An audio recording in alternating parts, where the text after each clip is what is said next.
Eu já vi alguns canais fazendo essa comparação, mas é claro que eu tenho que fazer a minha própria. Qual desses históricos trios de meio-campistas é melhor? Casemiro, Modric e Kroos, do Real Madrid, ou Busquets, Xavi e Iniesta, do Barcelona? Não vai ser uma simples comparação individual de jogador por jogador. Se não seria simples, é só pegar meus vídeos sobre os melhores que eu vi jogar e observar as posições que eu escolhi para eles no ranking. Os 3 jogadores do Barcelona, inclusive, estão todos em posição de pódio.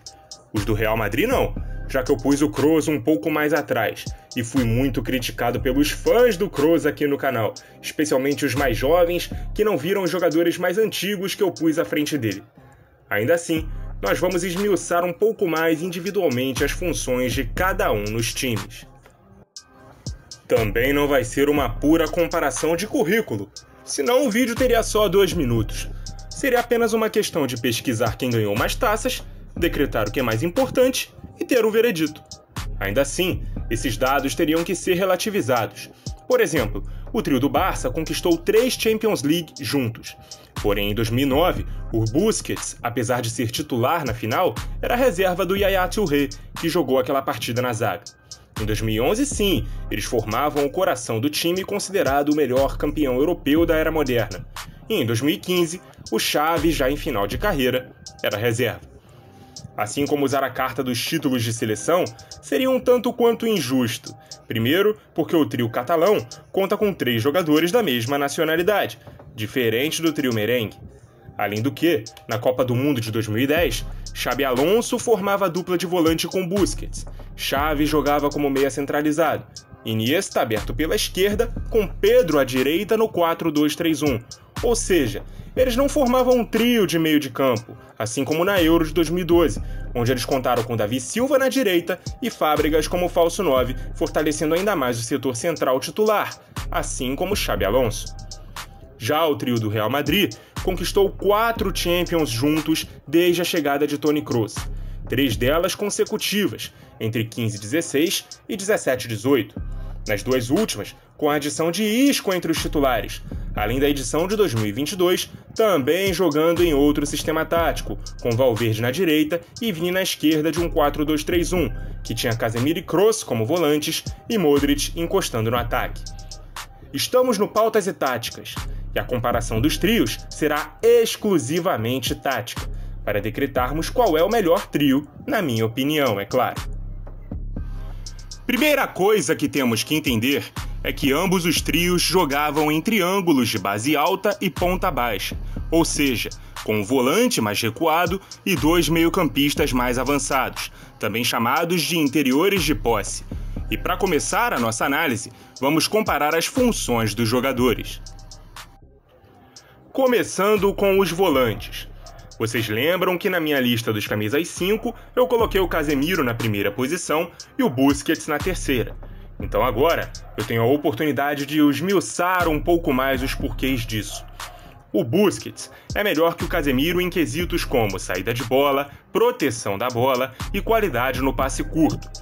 Se dessemos nota 10 para todos esses quesitos ao Busquets, teríamos que também dar notas altas ao Casemiro nesses mesmos quesitos, uma nota 8, por exemplo, pois apesar de não fazer melhor, ele também faz tudo isso muito bem. Porém, no que Casemiro faz melhor que o Busquets, as notas do espanhol não seriam tão altas quanto as do brasileiro. O Casemiro é melhor que o Busquets no jogo físico, na proteção defensiva, na infiltração à área, que é uma virtude que o Casemiro nem tem tanto, mas que faz com mais frequência do que o Busquets, além da finalização de fora da área e o jogo aéreo. Então, tirando esse quesito de aparecer na área, se dessemos nota 10 a tudo que o Casemiro faz melhor que o Busquets, nos mesmos quesitos teríamos que dar uma nota 6 ou 7 ao volante blaugrana. Por essas razões, eu fico com o brasileiro nessa primeira posição. Nas posições mais avançadas, o certo geograficamente falando, seríamos comparar os meias que jogam pela direita, Modric e Xavi, e os que jogam pela esquerda, Kroos e Iniesta. Porém, eu acredito que, funcionalmente falando, Modric e Iniesta se parecem mais futebolisticamente, assim como Xavi e Kroos. Vamos começar por essa última comparação.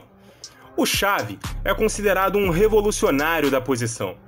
Muitos dizem que o Barcelona de Guardiola, que tinha altos índices de posse de bola, só foi possível graças à incrível visão de jogo, qualidade no passe curto, poder organizacional e temporização perfeita das jogadas de Xavi Hernández. Quesitos em que não há e nem houve ninguém no mundo melhor que ele. A partir daí, outros meio-campistas passaram a jogar com estas virtudes táticas, inclusive Modric e Kroos. O croata veio do Tottenham como um box-to-box à inglesa, e o alemão tinha começado a ser lapidado por Guardiola a ser esse interior pelo lado esquerdo no Bayern. Porém, em seus primeiros anos na Baviera e também na sua passagem pelo Leverkusen, Kroos era um jogador mais ofensivo, atuava por trás do camisa 9 como meia central do 4-2-3-1. Tinha e tem até hoje como suas principais virtudes o passe longo, a bola parada e a finalização de fora da área. É um jogador que, assim como Xavi, é elogiado por jogar de terno, ou seja, dar mais velocidade à bola e fazer os companheiros se deslocarem do que propriamente correrem conduzindo a bola.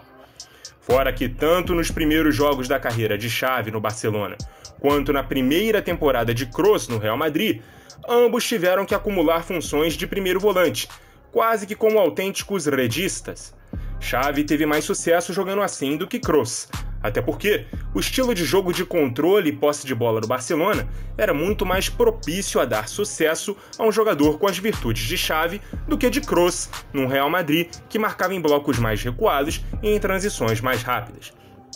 Naquela primeira temporada, o clube merengue perdeu Xabi Alonso, a quem Kroos substituiu, e Di Maria, meia ponta esquerda que fora reposto por James Rodríguez, um camisa 10 que jogava melhor centralizado do que aberto. A presença de Casemiro na temporada seguinte fez com que Kroos jogasse no vértice esquerdo do meio-campo e fosse potencializado nesta posição. Assim como Xavi no Barcelona, ambos são considerados segundos volantes, recuando mais do que o companheiro de função do lado oposto e permitindo os avanços dos laterais de seus respectivos lados. No melhor Barcelona, esse cara foi Daniel Alves pela direita, e no melhor Real Madrid, Marcelo pela esquerda. Pelo pioneirismo da função e o fato de Kroos ter se adaptado a fazer um papel que praticamente foi, se não inventado, mas sim consagrado por Xavi, aqui é ponto para o catalão. E na comparação Modric e Iniesta, um adendo. Modric, assim como Xavi, é um camisa 8, e Iniesta, apesar de também poder jogar como tal, é por características muito mais um camisa 10, função que o Modric passou a desempenhar, mas agora no fim da carreira. Como eu já disse, Modric era um box-to-box quando jogava no Tottenham, e seguiu fazendo a função no Real Madrid de Mourinho e na primeira temporada com Ancelotti. Atingiu seu ápice com Zidane, justamente jogando no trio com Casemiro e Kroos. As principais características de Modric são o dinamismo, sendo capaz de cobrir mais metros do campo com a bola conduzida, além de maior contribuição defensiva e a longevidade. Aos 38 anos, só agora, na atual temporada, ele se tornou finalmente um reserva do Real Madrid. Até a temporada passada, ele era um titular absoluto do meio-campo merengue, tendo feito inclusive uma Copa do Mundo fantástica em 2022 com a Croácia. Isso depois de uma incrível temporada com a camisa branca. Alguns afirmam que foi a melhor de sua carreira. Eu nem vou colocar a Bola de Ouro de 2018 na conta, porque acho que a maioria de nós concorda que foi uma premiação desproporcional ao que ele produziu naquele ano. Já o Iniesta, além do controle, visão de jogo e qualidade nos passes curtos, tem uma virtude que nenhum dos outros 5 citados tem: o drible. A capacidade do Iniesta de se livrar de marcações com poucos toques na bola é louvável. Alguns afirmam que ele é inclusive um jogador melhor que o Xavi. Talvez um vídeo de highlights do Iniesta seja o mais divertido de ver entre todos aqui.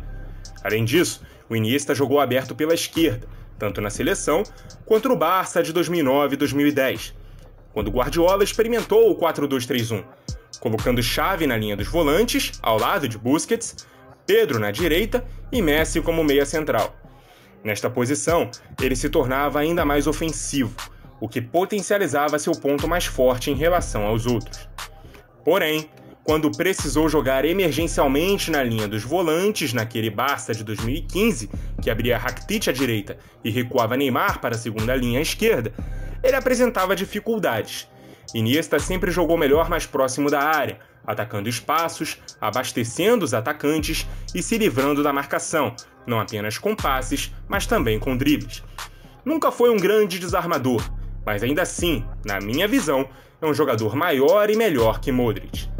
Então, se fôssemos montar um meio-campo viável com esses 6 jogadores, ele seria formado, na minha opinião, por Casemiro, Xavi e Iniesta. Neste caso, o Barcelona sai na frente. Mas coletivamente falando, quais as diferenças entre esses dois trios? O trio do Barça é talhado para jogar em times que ocupam o campo de ataque, mantêm a posse de bola e pressionam alto na perda da posse.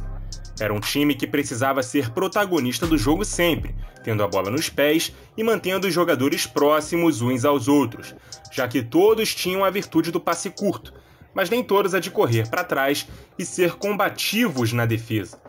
Dificilmente, a combinação desses 3 jogadores daria certo em uma proposta de jogo que precisasse jogar mais tempo se defendendo ou contra-atacando, ou sem jogadores velozes na linha de defesa e pouco intensos entre os atacantes.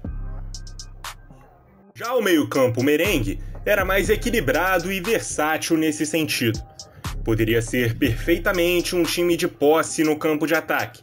Certamente não com a excelência daquele Barça, mas também fazendo tudo muito bem. Mas principalmente, era um trio que tinha várias virtudes que aquele Barça não tinha. Na temporada 15-16, Zidane montou um time de transições rápidas e marcação em bloco baixo no 4-1-4-1. Casemiro entre as linhas, Modric e Kroos no centro da segunda linha, o que demandava muito mais poder de combate, compactação no campo de defesa e capacidade para transicionar rápido da própria metade do campo para a metade do campo do adversário. Além disso, os 3 jogadores têm alta capacidade de executar passes mais longos, o que permite ao time poder jogar mais espaçado sem problemas. Também são 3 jogadores que finalizam bem de longa e média distância, virtude mais vista pelo Iniesta no meio do Barça, que era um time que quase nunca arriscava chutes de fora da área. Por fim, também era um meio que poderia jogar melhor em diferentes desenhos. Tanto Modric quanto Kroos poderiam ser tanto o segundo volante quanto o 10 do 4-2-3-1. Os 3 também poderiam jogar em linha, soltando os laterais na fase ofensiva de um 2-3-5. Casemiro poderia recuar e fazer melhor a função de um zagueiro, deixando Modric e Kroos como volantes de um 3-2-5, e por aí vai.